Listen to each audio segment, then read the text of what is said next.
Bonjour à tous! Aujourd'hui, je vais vous parler d'une magnifique plante qui peut être très utile en cas d'anxiété, de petite dépression ou bien également en externe en cas de coup de soleil, d'écorchure. Cette plante, c'est le millepertuis perforé. Son nom scientifique est Hypericum perfoliatum de la famille des Hypericacées.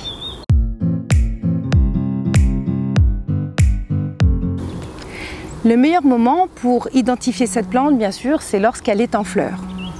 Mais il peut être utile de savoir l'identifier avant la floraison, afin de pouvoir faire un petit repérage avant votre cueillette annuelle. Afin d'être sûr qu'il s'agit bien du millepertuis officinal avant qu'il soit en floraison, vous pouvez prendre une feuille et la regarder à la lumière. Si vous voyez plein de petits trous qui sont en fait des glandes translucides, c'est qu'il s'agit bien du millepertuis perforé. Le deuxième point qui peut vous permettre d'identifier cette plante est qu'elle possède une tige ronde avec de chaque côté une arête saillante.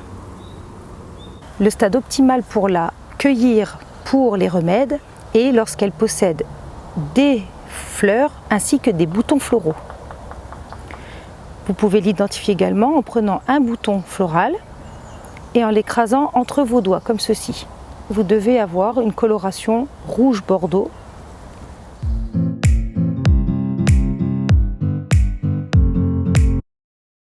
Voilà, maintenant que vous l'avez identifié formellement, vous pouvez l'utiliser en interne sous forme de gélules, de teinture mère ou bien en infusion.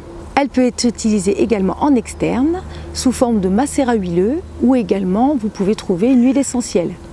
Attention, si vous appliquez le macérat huileux pour soigner un coup de soleil par exemple, il faut bien mettre le macérat huileux après l'exposition au soleil car cette huile est photosensibilisante, ainsi que la plante d'ailleurs. Vous pouvez tout à fait confectionner votre macérat huileux vous-même.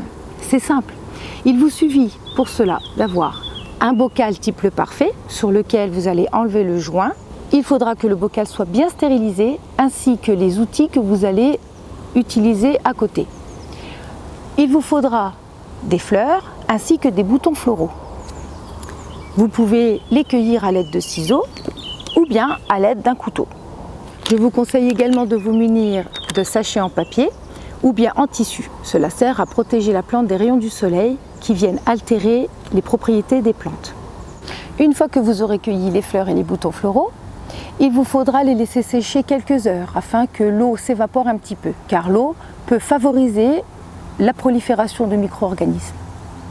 Ensuite, les fleurs et les boutons floraux dans le bocal, vous allez les recouvrir avec de l'huile d'olive première pression à froid.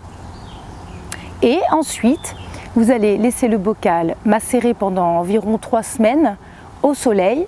Mais pour que les rayons du soleil n'altèrent pas les propriétés de la plante, il faudra le recouvrir soit d'un sachet en papier craft ou bien d'un tissu épais. Au bout de 3 semaines, vous prenez le bocal, vous allez bien filtrer dans un torchon en tissu pour éviter que des petits morceaux de plante viennent dans le macérat huileux et vous obtiendrez une belle huile rouge que vous pourrez utiliser donc dans les cas que j'ai précisés au préalable. Voilà! Retrouvez d'autres infos sur mon site internet, je vous mets le lien en description. Bonne récolte, à la prochaine et prenez soin de vous, naturellement.